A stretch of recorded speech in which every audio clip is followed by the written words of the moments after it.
How's everyone doing tonight? It might be a short episode tonight. I don't know. What we've got is a card game, which I've never played. It's called The Mind. Let's Become One. That's a little weird. I'm not sure what it's about. 2 to 4 players, 20 minute per play, 8 plus. What does it say here? Eyes locked, cards in hand. Excuse me. Eyes locked, cards in hand. Are you and your friends ready to become one mind? The mind is the ingenious, addictive, and ridiculously fun game that everyone is buzzing about. Everyone's buzzing about it. How do you know what is in someone's hands without speaking? How do you make the right decision when the game is on the line? Sounds like game theory. The answers lie in this little box, but beware. Once you enter the mind, you will not be able to think about anything else. And while the rules are simple and surviving every level, surviving every level is anything but. That looks like a throwing star, by the way. Not sure what relevance that has to this game, but anyway, let's take a look. So I got this at TJ Maxx a couple of years ago, and I put it in a stocking of one of my sons, and I noticed it's like 2 years later or a year and a half later, whatever, and he hasn't opened it. So I asked him tonight if I could open it on the stream, and he said yeah. So it's a 20-minute game, so even if we played it, it'd only be 20 minutes, but I think it could be a longer episode than that because I think we're going to look through all the cards and we're going to try to understand the instructions, which I don't know if we can do that in 20 minutes. Usually you can't. Usually it takes longer than 20 minutes to figure out the instructions, but anyway, let's see what's going on here. Let's see what's in this game. So,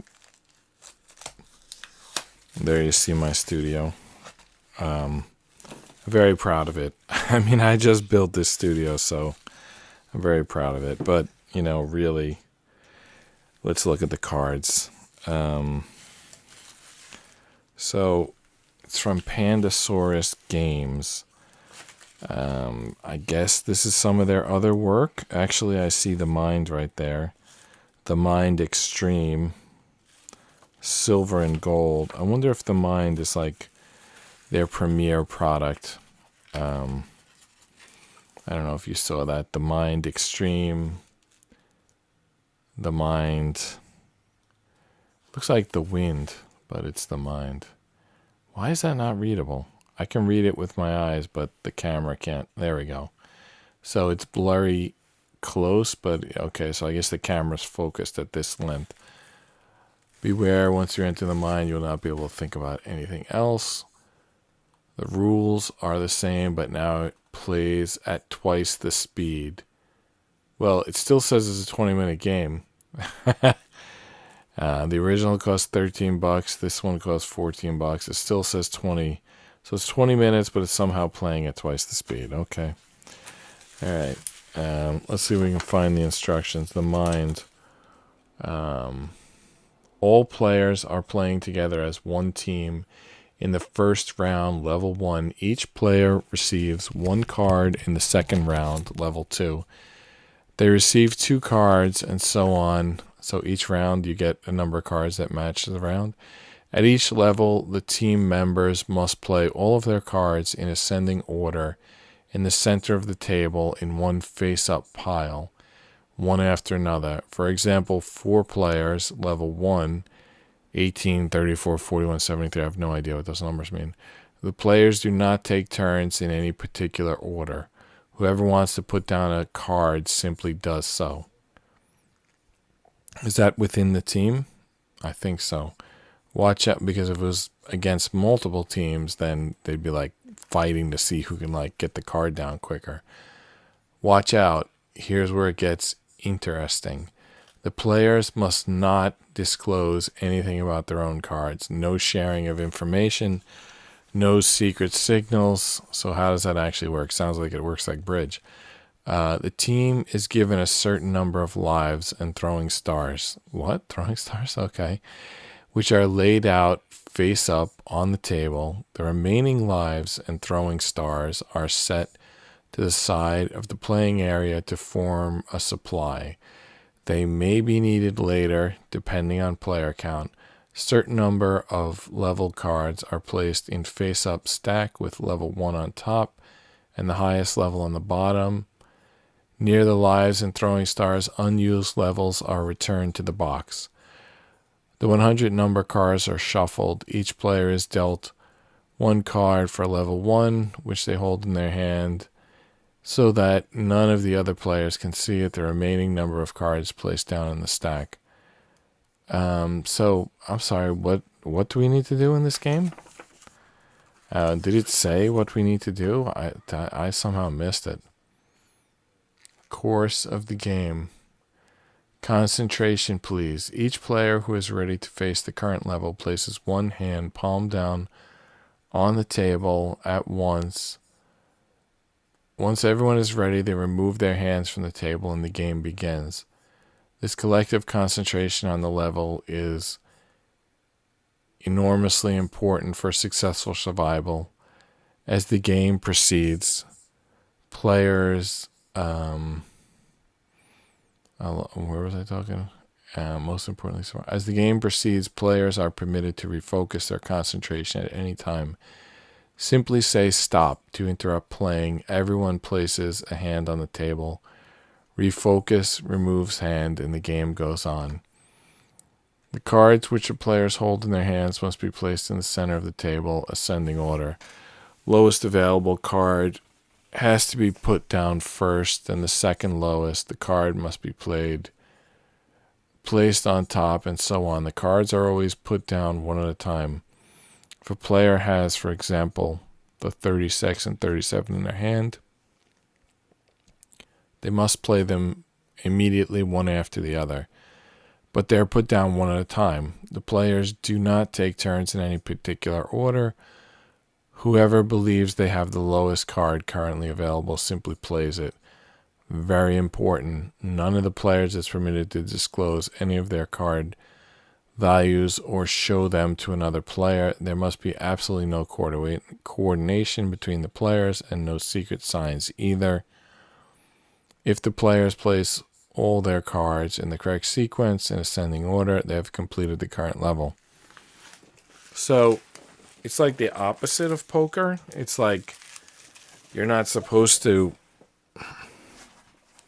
like in poker, people aren't supposed to be able to read what you want to do, but it seems like in this game they somehow do need to read what you want to do, at least your teammates. I don't know about the other team. I don't know if it matters. I don't know if the other team matters. I mean, I think all they want you to do is like place cards in the order, like numerical order. Is that really the game? Did I miss something? Well, you're in a 4-person team and you're going to try to, well, if someone puts down a 9 and you've got a 10, then you got to put your 10 down, right? Now, what if you don't have the card? Meaning like the other team has it or whatever. I guess then that's something. I'm not sure what though. The throwing stars are on the back of the cards. Does that mean you choose whether to play the card as a throwing? Yeah, the throwing stars are on the back. But there's no. Yeah, they're on both sides. Okay. So throwing stars on both sides. These are just numbered cards. They're just numbers. On the back, it just says the mind. And then level 2, level 1. So the cards go up to 100. And then you got what? Like some number of level cards. 12 level cards. And then I guess there must be 8 throwing stars. Oh no. There's only 3 throwing stars. There's 5 like magic bunnies. Did we miss something? What are those like magic bunnies all about? Oh, yep. There's a whole bunch more instructions that we didn't even read yet. Oh my goodness. What's going on here? The next level, the last successfully completed level card in each stack is placed in the box. All 100 cards are shuffled again and each player is dealt the relevant number of cards. The same number as the current level as determined by the new level. The players take their cards in one hand and the other hand on the table to concentrate. When they start the next level, once again, all cards must be placed in ascending order on the stack in the center of the table. Tim, Sarah, and Linus play level 2. Each player now has 2 cards in their hand. Each of them places a hand on the table to focus their concentration before the game is started. Sarah places the 7 in the center of the table. Linus plays the 11. Tim plays the 35 and the 47. Linus plays the 81. Sarah the 94. All in ascending order. Everything is correct. Level 2 completed. So I guess that was an example. The game continues like this. For each level in turn. For each new level, all 100 cards are shuffled and each player is dealt one more card than in the previous round. Important. Each player must always play the lowest card they are holding. For example, if Tim has 21, 56, and 93 in his hand, he must play the 21 first. Rewards levels 2, 3, 5, 6, 8, and 9. Once the team has successfully completed level 2, they receive 1 throwing star as a reward. 1 throwing star is taken and added to the current throwing stars. There are also rewards for completing levels 3, 5, 6, 8, and 9. In each case, the reward is depicted in the bottom right corner of the level card. 1 life or 1 throwing star. So those bunnies were lives, I guess. In the ideal scenario, the team can possess a maximum of 5 lives and 3 throwing stars. Well, I guess you would have everything at that point. Error when playing cards, lose 1 life. If someone plays a number card in the wrong order, the game is paused immediately by whichever player or players holds the lower value card than the one played. This causes a team to lose 1 of its lives, and a life card must be taken away and placed with the supply of additional lives. Next, any cards being held which are lower than the card played must be set aside. Then the team refocuses their concentration and continues with the current level. It isn't started again.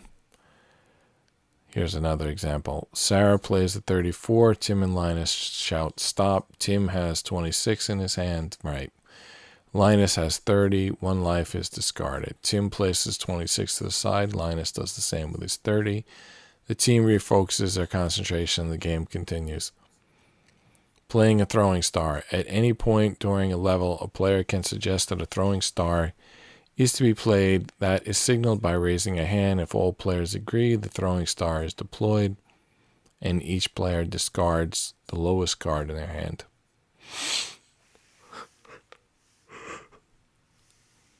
So, it sounds like the throwing star, I thought it would hurt the other team, but it sounds like it helps that team. Like, they don't have to think. They just get rid of the lowest card. 1 throwing star is then returned to the supply. Next, all players refocus and the game continues. What is this refocus? Okay, he just likes that word refocus, this card deck. If the team succeeds in completing all the levels in the stack, a collective victory has been achieved. If the team loses its last life, the endeavor has unfortunately failed. Okay. New challenge. If the team successfully completes all levels in the stack and is dancing joyfully on cloud 9, the game goes on immediately in blind mode. The team starts again at level 1 with all its remaining lives and throwing stars, but this time the cards are placed face down on the deck in the center of the table. At the end of the level, the stack is turned over and the sequence of cards is checked. If a player has made a mistake, this costs 1 life. The remaining rules are unchanged. How many levels can the team complete blind? I don't know. I don't see any point to the blind game, but let me take a look at those levels. Oh, okay, yeah, so there's no prize for level 1. Level 2 is a throwing star. Level 3 is a life. None for 4. 5 is a life. 6 is a life. None for 7. 8 is a throwing star. 9 is a life. Nothing for 10. Nothing for 11. 12 is showing a... I don't know what it's showing. Something. And then here's the... Oh, level 12 is the end of the game, probably. All right, so there's the lives, and there's the throwing stars. And these pretty much just deck of cards here. I mean, I don't know what to tell you. There's like not much going on here. All right, let's open the other pack, and it's probably just going to be cards 1 through 60, I would guess, and that's all there is to it. Like I said, could be a quick episode, but you know what? I'm thinking I'll go through the news for 5 or 10 minutes. Just, do something, All right. Let's see what we got here. Well, I see something. No, I don't. It's going to be 1 through 60. 1 through 60. It's 1 through 60. All right. Maybe another night we'll play this game. Kind of doubt it, actually. Maybe, though. I mean, you need a 4-person team. So do you need a second 4-person team?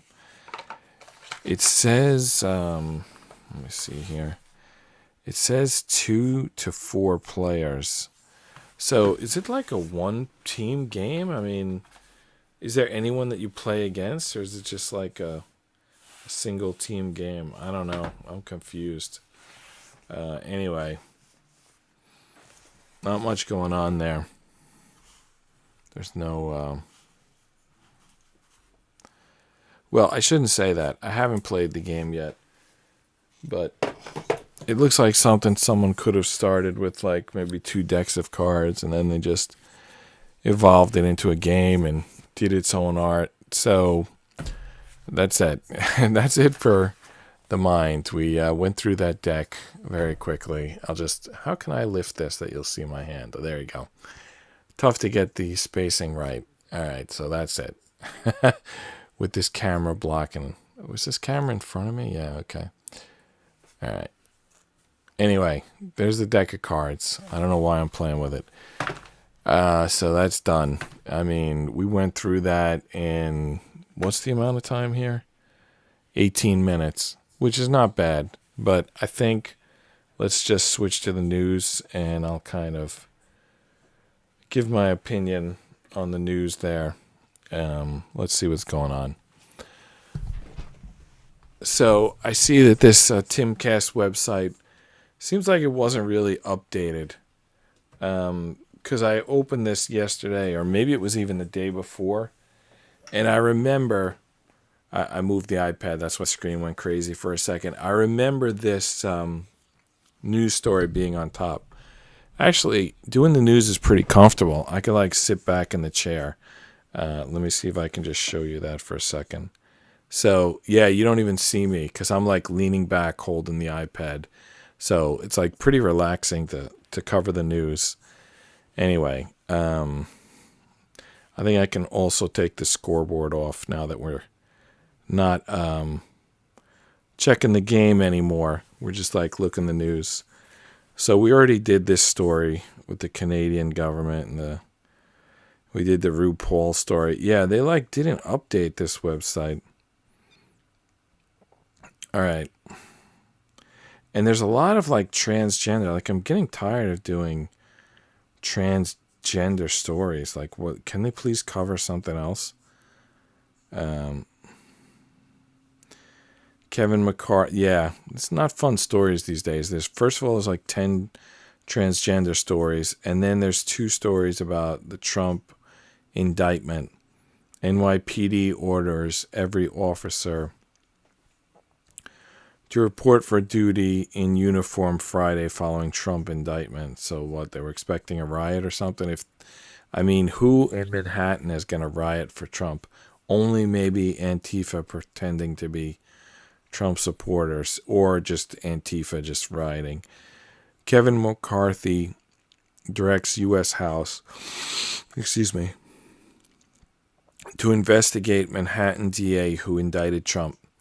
Okay, now some people are saying, like, is this enough to indict Trump? And I think and then other people saying nobody's above the law. Now I agree with that, but here's the problem with that. It's never happened before, and there's a lot of other ex-presidents out there. So if you do put Trump in a courtroom situation, then you have to do the same with Clinton or something like that. And maybe this is like a Pyrrhic victory situation, like maybe the people suing Trump or pressing charges against Trump are fine with like the Clintons, Obamas, Bushes, and everybody else getting arrested too, as long as Trump is too busy on trial to run for president. By the way, it's never been explained what the left doesn't like about Trump. I mean, I feel like, is there something that we don't like behind the scenes that we don't know? Like, Trump doesn't tell us if there is, because the mainstream media's public argument, I mean, it doesn't hold any weight. Like, Trump is a racist. I mean, that's ridiculous. The first 50 years of Trump being a celebrity, nobody ever mentioned that. In fact, they usually spoke to the contrary. So, like, all of a sudden, people don't like Trump. Like, you had 50 years to say that, you didn't. So that can't be the reason. So it has to be something to do with his political opinions. So what did Trump do as a politician? He focused on American economics and foreign policy. He got out of wars. And this is maybe perhaps a big one, but I don't know how big this is or not. But I remember Trump made Jerusalem the place, like basically he recognized it as the capital of Israel, which apparently like the UN doesn't do that. I don't know if I'm saying that right, but somebody doesn't. And Trump did. I'll tell you though, there's things that Trump didn't do, like he didn't finish the wall. And then there's things like, I guess Lindsey Graham mentioned it lately, but like treating the drugs and the trafficking and the things coming over the border as acts of war. I think the last war on American soil was the Barbary Pirates, which were people, basically pirates of the Caribbean, like attacking American shores. So I think that if you're having a problem at the border, that sort of falls under the same category. It's pirates on the shore is the same as, I don't want to say boots on the ground because that's an idiom that means like troops, but like, it does fit perfectly with pirates on the shore. So if pirates attacking the shore, and even if they're not doing it, they're not trying to like supplant the government of the U.S., but they're just doing economic things, but they're doing a lot of crimes on our shore for their economics. That's what the Barbary Pirates were doing. Well, that's very similar to what's going on at the border these days. So if people are saying they want war, I'm not saying that we want war, but if people are saying war somehow, feeds the military-industrial complex, and a lot of people, neocons and neoliberals, are for that, well, there is some activity that's needed at the border. Like, you don't need to go to Afghanistan or Ukraine. There's crimes being committed on our border that need to be stopped. And if that's not a proper use of the military, then I don't know what is. I mean, protecting your home border. That's what we're like giving Ukraine money to do. Or aren't we allowed to do that ourselves? Anyway, I feel like I'm going very far on a story that doesn't even exist. I don't know where I came up with that. All right, let's go to a real story. Republican presidential candidate Vivek Ramaswamy warns that America may be heading for a national divorce. What does that mean anyway? Republican presidential candidate Vivek Ramaswamy has warned that America may be heading for a national divorce following the indictment of former President Trump. This is from timcast.com. Ramaswamy called the indictment a dark moment in American history that will undermine public trust in the electoral and justice systems. Ramaswamy called the indictment a dark moment in American history that will undermine public trust in the electoral and justice systems. Who is this guy? Vivek Ramaswamy? Is he like some type of like Bitcoin billionaire, or did he found some like company or something? Vivek Ramaswamy?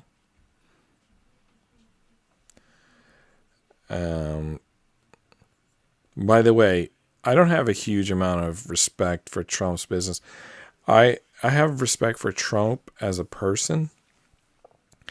I think he does a lot of the things that I do. You know, I'm always like, for example, my most recent thing is building this desktop studio. Last year I built a gym. The year before that I did the backyard, and I'm like always building something. And Trump is always building something, whether it's a golf course or a casino. He's like always building something. So I do kind of have respect for how he lives his life, but how he made his money was collecting rent, which I don't have a huge amount of respect for that, because the rent isn't set by like what it isn't set by the value that the property has to the homeowner. It should be, and the home renter has the ability to potentially do that, but it tends to be set by the market, and the market tends to be determined by pitting people against each other to bid.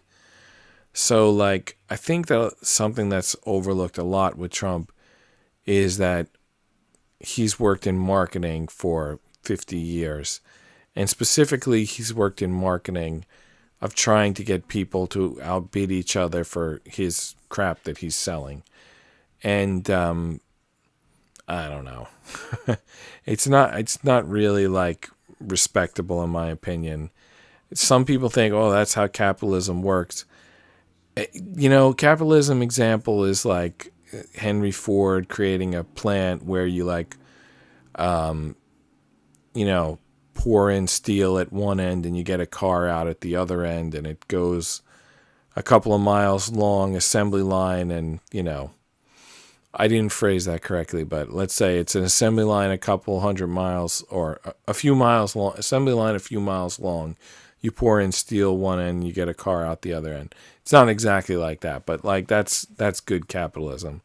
Or like you build a better mousetrap and the world will beat its path to your door. That's like good capitalism. Like getting people to fight with each other over supply and demand on housing, forcing them to take a job, not forcing them, but exploiting that they need to take a job in a city with a certain rent, and therefore you can pit people against each other and get a higher price for your property. I don't have a lot of respect for that type of business. I think that people, it's fine to make money, but you should make money in like creative, productive, problem-solving ways, not in like, getting people to compete with each other. So I think Trump has done a lot of good work. He potentially is still doing good work. I think he did a great job his first 4 years as president. But this whole thing, I mean, if this DA was really stupid enough to indict Trump and he's just making the most of it, then fine. But why do I feel like Trump and this DA are in it together, and it's like a WWE plan to make sure that these two are all over the headlines for the next year and nobody else could get a word in edgewise? Sort of my fear. Anyway, let's look at this Vivek Ramaswamy, whatever. We've been holding this screen open for so long. I should have been reading it while we were looking at it, instead of now putting the camera on me to read it. Vivek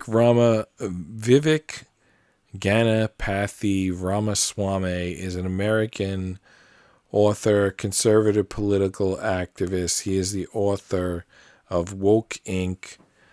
And Nation of Victims. After working as an investment partner, Ramaswamy founded the biopharmaceutical company JRYE Sciences in 2014. Pharmaceutical, huh? Well, it's a little like the rent thing. In fact, pharmaceutical might be worse than rent. It's like, instead of, like, for example, during COVID, they were like, well, you could take this, like, ivermectin for 10 cents a pill, or you could take this patented drug for, like, 200, and they banned, like, they told doctors they would lose their licenses if they prescribed ivermectin. I mean, I heard that. Don't quote me on that. I mean, come on. I mean, you're, like, playing with people's health to make money, to make extra money, to charge what it's worth. I don't know. I'm for capitalism, but I'm not suggesting that there should be like over-regulation, because the regulation always seems to go in the stupid direction. But there should be more competition. Like how, like, something, is it like they don't allow monopolies in capitalism, but it seems like there's maybe like, I think Scott Adams, the Dilbert book, he called it a confusopoly, where it's like you get all these companies together and they make it very confusing. But basically they're a monopoly across a bunch of companies, which I know is not the definition of monopoly, but it's like you don't seem to be, the companies don't seem to be competing against each other for your benefit. They seem to be in lockstep to your detriment. So that's kind of what I feel about the pharmaceuticals, many of them. Wasn't there that guy who like bought the rap album? I think it was Wu-Tang Clan, which is on Staten Island here, where I am. It was like some pharmaceutical guy, and he bought an album, not to distribute it, but so that nobody else could play it but him, or something like that. All right, here's another Vivek Ramaswamy. Vivek Ramaswamy calls DeSantis uncourageous over delayed support of Trump before his indictment. So this Vivek is running against Trump, but he's also supporting Trump? Or he's just saying supporting Republicans? Wait, this guy's only 37 years old? He's 37 years old and he's a former biotech executive, and he did something else before that. I mean, when did he start working? When he was like -10? See, that's the other thing I don't understand about the current like economy. Like, it used to take a while to be successful. Now it's like some people work all their lives, work really hard, they make nothing. And then other people don't seem to do anything particularly that great, and they're like billionaire by the time they're 27. Like the guy who founded Facebook. First of all, they already had MySpace. Before that, they had AOL. I mean, there have been like 100 companies that are exactly like Facebook. It's a good name, and they had a good, I guess, marketing, trying to make you feel like, oh, you have to be there. It's like an index and everybody needs to be in Facebook. But that wasn't true. That's like, calling your company the Federal Reserve Bank or the Federal Express or something like that. It's like you're kind of like claiming something that you don't have. I don't know. I feel like I'm just complaining about everything tonight. This is one of the reasons why I'm not successful, because all the things that it takes to be successful, or most of the things that it takes to be successful, I'm not willing to do. Like, for example, you could make here's one I'm willing to do.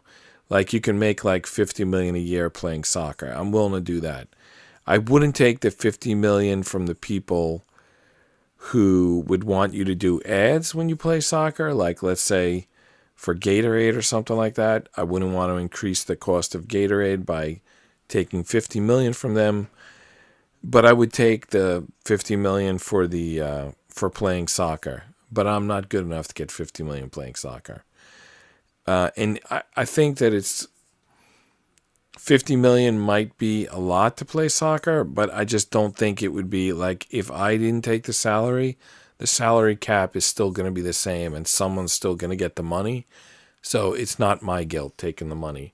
But like doing the ad for Gatorade, you could say, well, someone else could also take the money from Gatorade, Gatorade, Nike, whoever. Basically, I wouldn't do endorsements if I was a famous athlete. I just feel like, let some like actor do the endorsements, or let some scientist do the endorsements. Like, why would you need to see what this athlete thinks about this thing? My iPad screen is like went dark. I can't. All right, now it's back. It's funny. The monitor where you're seeing it, it's an HDMI out, which goes through this like reverse capture card sort of thing first. And like, if I watch a video on like quarter screen, it'll still show up on the monitor as full screen, because it's like managing the output.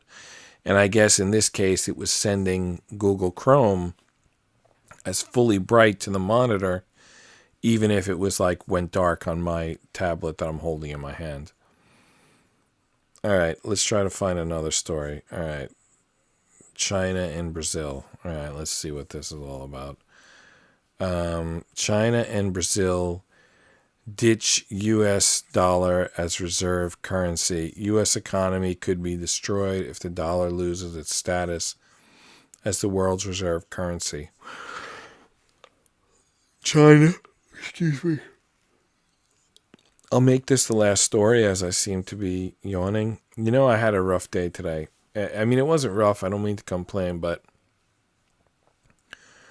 like, I was raised Catholic and my wife was raised Russian Orthodox. And today was Palm Sunday. It wasn't Palm Sunday in Russian Orthodox, but regardless, my wife wanted to get there early to go to confession. And so anyway, it was basically 3 hour, 45 minutes that we were standing on our feet in the Russian Orthodox Church. And then, of course, at the Catholic Church, it's Palm Sunday. That's the longest Mass of the year. So we were like 90 minutes there. And basically, sorry, wrong camera. All right, so between the 3 hours and 45 minutes at the Russian Orthodox Church, the 90 minutes at the Catholic Church, and the driving to and from both, because the Russian church was far away, it basically was 8 hours. We basically spent 8 hours today going to Mass, which is too much. I spent 8 hours in one day, and plus I had to wake up. I did the stream last night. I had to wake up today. And then after church, the kids lifted, so I was like spotting them lifting. And then in between the two churches, I watched the women's championship game, which, by the way, was an interesting game. LSU had 59 points at halftime, which, they're going to score 120 points. They had one player, I think her name might have been Jasmine something. I forget. Anyway, she didn't miss a single shot, including like a 3-point buzzer beater at the half. Every single shot that she threw up went in, and 5 of them were 3-pointers in the first half. She had and she wasn't even a starter, and she had 20 something points of LSU's 59 points at halftime. And then the star player for Iowa, Caitlin Clark, had 3 fouls at halftime. So the writing was on the wall. And in fact, we went to the second church before the game ended, but I expected LSU to win, and they did. So let's get back here. China and Brazil have reached an agreement to abandon the U.S. dollar in trade using their own currencies, further fueling the de-dollarization trend gaining steam across the globe. The deal will allow the two countries to conduct their massive trade and financial transactions directly rather than using the U.S. dollar as an intermediary. So what this makes me think of is a few things. First of all, the BRICS. We all know about the BRICS, right? Brazil, Russia, India, China. I mean, this has been going on for 20 years. We all know that at some point, the BRICS were going to cut the dollar out of the loop. There's also the petrodollar, that's going on in Saudi Arabia. They used to, it's not just Saudi Arabia, but basically there's a lot of countries that had to have oil in, they had to buy oil in American dollars, which is like a crazy thing. And it's probably the reason we were always doing wars in the Middle East. It was like, well, you want us to keep requiring your dollar, right? So between the countries not using it as a reserve, the petrodollar not being in effect anymore, and then forget about the dollars that we've printed in the last 10 years. It's insane. Or last 14 years, really. Maybe even 15 years since 2008. So the printing presses have been going nonstop, or the, computer blip manufacturers, whatever you want to call it. Basically, we've diluted our own currency. And that's even if it is our own currency, because I see that in some cases lately, the Federal Reserve is using its own funds in U.S. dollars. And how does that work? Do they earn them and balance sheet them, or do they just print them too, or how does that? I don't know how that works. But anyway, I noticed that U.S. dollars don't seem to be as strongly linked to the U.S. as they were in the past. And I think everyone knew that the writing was on the wall. It's interesting here that they're showing them the dollars in red. They're showing the part of the dollar that would be white in red, because I had heard somewhere that greenbacks was a reference to Federal Reserve notes, and redbacks are U.S. Treasury notes. I heard that somewhere. And in fact, when I was a kid, I remember seeing redback notes. I mean, they might have been $2 bills. I forget what they were, but I saw them somewhere. And so, like, I think Kennedy might have been the last U.S. president. Oh, by the way, you ever see those sheets of like things in common with Kennedy and Lincoln? One of the things they had in common is they both printed U.S. Treasury notes, which is, part of an interesting situation. So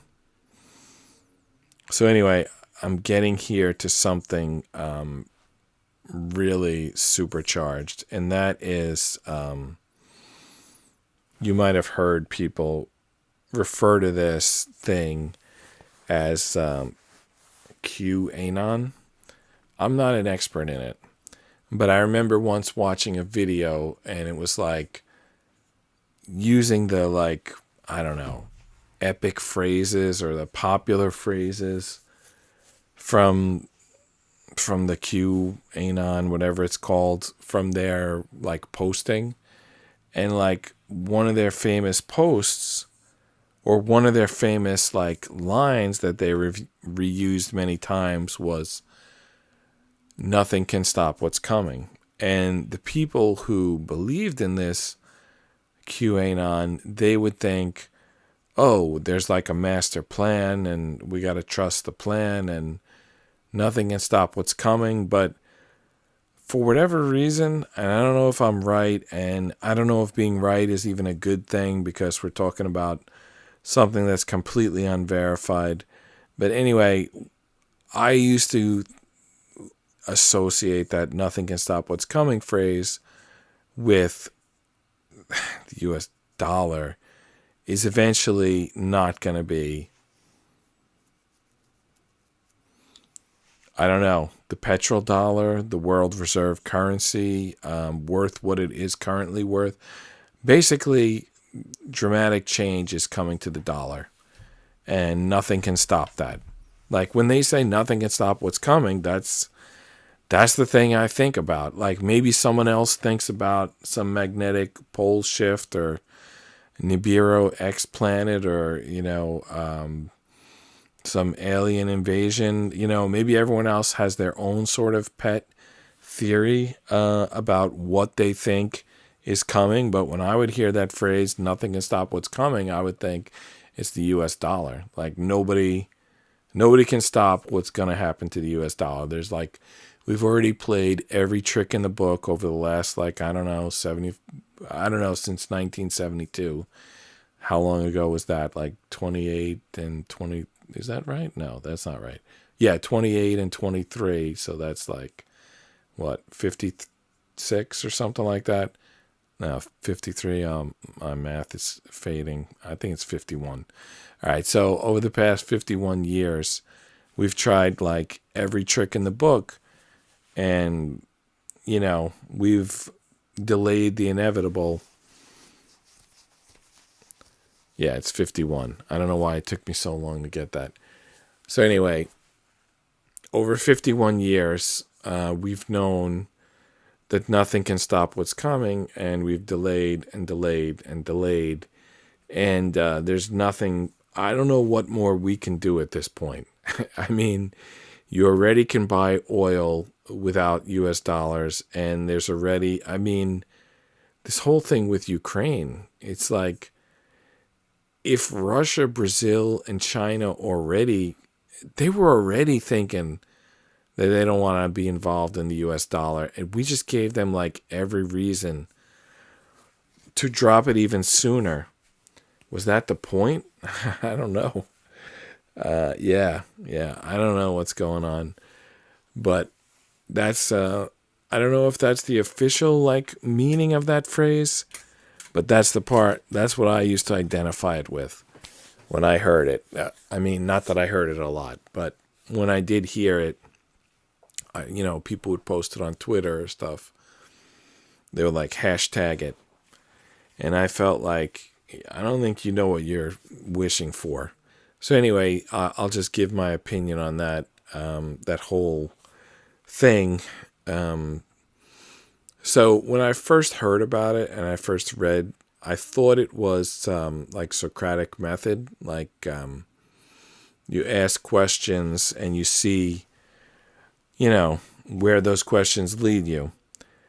But then when I read a few more of them, I thought, okay, this is like some type of LARP, like someone is doing something. But then I heard some other videos of other people like who try to interpret it, and they show clips saying like this was posted and then this happened. I don't know. Now I don't know what to think, if it's like some official program. But even if it's an official program, you don't know who it's run by. It could be run by your enemy. It could be run by China. It could be run by Russia. It could be run by the deep state. It could be run by Fauci. I don't know. Like, just because like you think that their posting is on your side, it doesn't mean they are. Like, one famous thing is to tell someone's coming to help them and nobody's coming to help them. Like if you think that, nothing can stop what's coming means that something's coming to help you and nothing can stop it, that would be the worst thing to think. Because then you would sit on your ass and do nothing, and nothing would ever show up. And when you say, but you said nothing would stop what's coming, and someone says, yeah, did you bother to ask what that thing that was coming was? It was the crash of the US dollar. And sure enough, nothing can stop it. Hopefully it can. I actually thought when the crypto coins were really big, I was like, holy crap, they're actually going to tap dance their way out of this one. Maybe they still will. Let's see, So nothing can stop what's coming. I don't know what it means. In my mind, it means the reliance on the US dollar. But that doesn't mean that the US has to lose its influence, because we do happen to be at the point where suddenly coins and paper notes don't mean what they used to. And then when everything goes digital, do you want it to just be digital accounting, or do you actually want there to be some crypto base to what's going on? And I know that people don't like Bitcoin because it's like it processes, it wastes more electricity than it's worth. And people don't like some of the other coins because you can just create new ones. That's like how FTX got in trouble, as I understand. So there's a lot of issues with the crypto coins, but there's also potential. I actually had outlined one myself years ago, and it actually worked the opposite of Bitcoin. You had to put energy, Bitcoin, you use energy to do farming and to get coins. The one I designed was you create energy to get coins, meaning like you could like ride a stationary bike and that would like upload electricity and you would get credit for that. I mean, it sounds stupid, but when you think about how the gig economy works, this could start being applied more and more places. I mean, yes, you can just literally create electricity and get paid for it, but there also could end up being a lot of different things. Like it has potential. If you've seen on my website, I designed a smartphone before Apple. I built a full text searching web engine before Google. I mean, I'm not an idiot. I think I had some ideas, and that crypto coin idea of mine, I posted probably in 2007 or 2008. I posted on Bill Still's Monetary Reform under my real name, so you can just like John Rapp, you can find that. So I'm not the first person to think of that, though I remember when I posted it, some people were like, it's interesting, and then some people had some weird thoughts. There's a lot of weird people on forums. But, I was thinking that way. And I wasn't thinking it as a way to save the American dollar. I was thinking just... I think I was just thinking a way to not waste electricity. I don't remember everything I was thinking at that point. But I think I was just thinking like, why waste electricity when you can like bank electricity? I think that's really all I was thinking about. It might have been like almost, not that I am on the climate change agenda, but it was something like that. I feel like I'm saying a lot of like crazy talk right now. I probably should wrap it up. Anyway, let's just remind you that I don't claim anything I'm saying is true. I also don't even claim that I believe anything I'm saying. Like sometimes I'm just sort of freestyling here, and I say something, and then if I listen back, I'll realize, that's stupid. I certainly don't believe that. So here's one more story before I go. CBS News banned reporters from using the word transgender while covering the Nashville shooter. Excuse me. CBS News executives banned reporters from mentioning that Nashville shooter Audrey Hale was transgender. So they weren't allowed to mention that she was transgender? Wait, he was transgender? What is it? This is confusing. Okay, he, him pronouns. But the name Audrey is a girl's name, as I understand it. On Monday, Hale went to Convent Christians. Yeah, it's horrible. So, why would CBS News try to keep secret that it was, that the person identified as transgender? CBS News executive banned the word reporters from mentioning. Well, did they mention non-binary? Did they just say he? Because if they just said he, then the name Audrey is going to stick out. Shooter's gender identity has not been confirmed by CBS News, the network executive said to reporters. As such, we should avoid any mention of it, as it is not known, as it has no known relevance to the crime. Should that change, we can and will revisit. No known relevance to the crime? Okay, I guess they have a right to say that, like innocent until proven guilty, but I don't know if that's, I don't know if that would be the assumption. I think there's been a lot of other crimes in the past where assumptions were made that something was a hate crime, like right off the bat. And, well, let's just say this. Anytime someone picks up a gun and starts shooting innocent people, the person is insane. Like, I don't know why they even have, like, the insanity defense in a courtroom, because if you shot and killed 6 people, you're insane. This is not something a sane person would ever do. There's no sane excuse for this. I don't care if it's the trolley problem or you're trying to stop World War II and by taking out Hitler and his top 5 guys. There's never any excuse for like shooting 6 people in cold blood. It's never. You're insane if you do that. I don't want to say you're insane if you considered it, especially with the trolley problem and things like that. You're allowed to think about it. But if you actually did it, you're insane, because a normal person has like things in their brain that prevent them from doing insane things, and shooting innocent people is an insane action. By the way, I've heard that some of the... Did this shooter... What type of drugs was this shooter on? Because I've heard, like... when there's a commercial for drugs on TV, and they'll say, like, this drug causes, like, sleepwalking, and this drug causes, like, poop walking or whatever. I don't know what they have, but it's like, if one of those things is, like, lowers your concentration skill, raises your sleepwalking, lowers your inhibition. Like, I don't know what the combination is, but it's a dangerous... You're playing with fire. I mean,